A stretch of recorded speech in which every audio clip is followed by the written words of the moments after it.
En esta rueda de prensa queremos presentar una iniciativa de la Oficina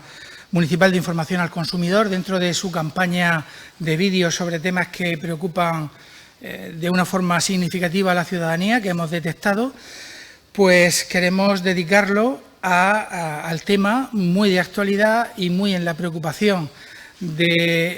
a todos los niveles, tanto en el nivel doméstico como en el nivel de los gobiernos macroeconómicos, en el nivel de los ayuntamientos, que tenemos también que pagar factura energética y nos descuadran los presupuestos, que es el tema del tope del gas. El tope del gas se ha convertido en un tema totémico en los medios de comunicación y, como decía, en la preocupación de todas las familias y de todas las empresas por el alto impacto que puede tener en nuestras vidas, ¿no?, y en nuestra economía. Por ese motivo es por lo que hemos hecho dos vídeos. En este caso, este tema va a ocupar dos vídeos que se presentan ahora. Se van a difundir en secuencias de 15 días. Primero se va a proyectar, se va a difundir un vídeo donde habla de cuál es el mecanismo por el cual se llega al establecimiento del tope de gas, que yo voy a intentar modestamente explicar en unas breves frases. Y la segunda parte, el segundo vídeo, va a intentar explicar o aclarar cómo se refleja ese incremento de coste en la factura que recibimos los consumidores en nuestra vivienda. Antes que nada, decir que este mecanismo es un mecanismo absolutamente excepcional que rompe la norma y la pauta del establecimiento de precios de la energía eléctrica. Prácticamente es una novedad en Europa. En teoría no se ajusta a los principios de regulaciones de mercado que tiene establecida la Unión Europea, pero queda justificado la implantación de esta norma en ese contexto jurídico que tenemos por el hecho de la excepcionalidad de la situación en la que nos encontramos, con una guerra que nos ha privado de unos recursos de gas en toda la Unión Europea, pues que eran fundamentales para el funcionamiento de nuestra civilización, en realidad, de nuestra industria, de nuestra producción eléctrica en los hogares,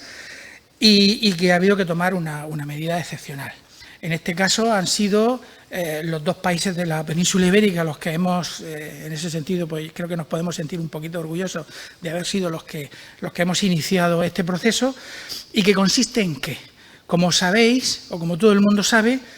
el precio final de la energía se calcula en base al precio del kilovatio más caro de las distintas fuentes que forman parte de la mezcla con la cual nosotros producimos la energía eléctrica que consumimos. Ese mecanismo ha sido muy criticado porque viene a llamarse beneficios caídos del cielo, porque se le está pagando a las empresas más caro de lo que les cuesta producir determinada parte de su factura, porque se paga solo con el segmento más caro,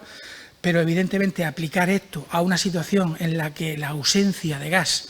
la falta de suministro de gas dispara los precios de una forma exorbitada, directamente nos llevaría al suicidio económico, a la economía, no solo doméstica, sino a la economía industrial y a la economía productiva del país. Y lo que ha hecho el Gobierno de España, ha sido establecer una fórmula por la cual se pone un tope al precio del gas y se indemniza a las empresas por la diferencia entre ese tope que se pone y el coste real a que ellas tienen que acceder a esa energía para producir la electricidad que consumimos.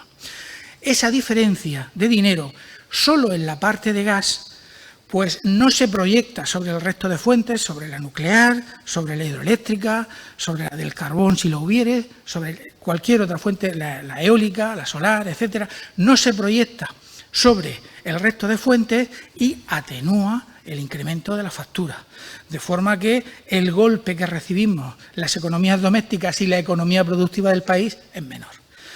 ¿Qué pasa? Que esa diferencia de dinero que sí se indemniza por el coste real del gas y que tienen que afrontar los productores de energía primaria que nos suministran la electricidad, es lo que los consumidores pagamos con esa tasa que se nos mete en la factura.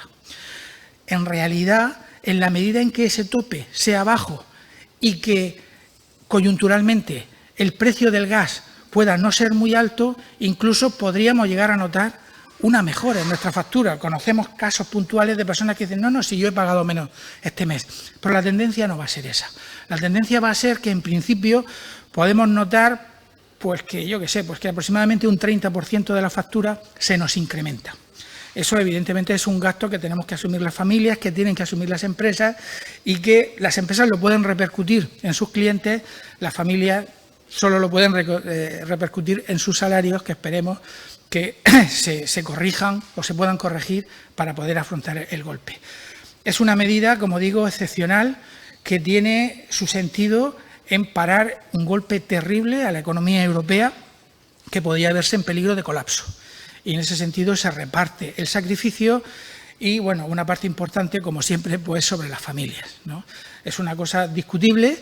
pero es la fórmula que se ha adoptado y, en principio, es una fórmula que puede permitir a la economía europea, a la economía española y a la economía europea, pues sobrevivir en una coyuntura especialmente desfavorable como es la guerra que en este momento vivimos.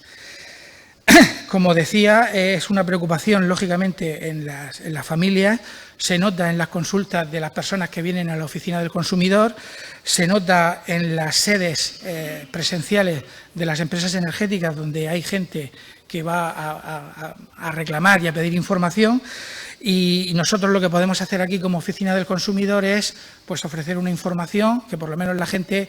entienda el origen y la necesidad de medidas excepcionales de este tipo.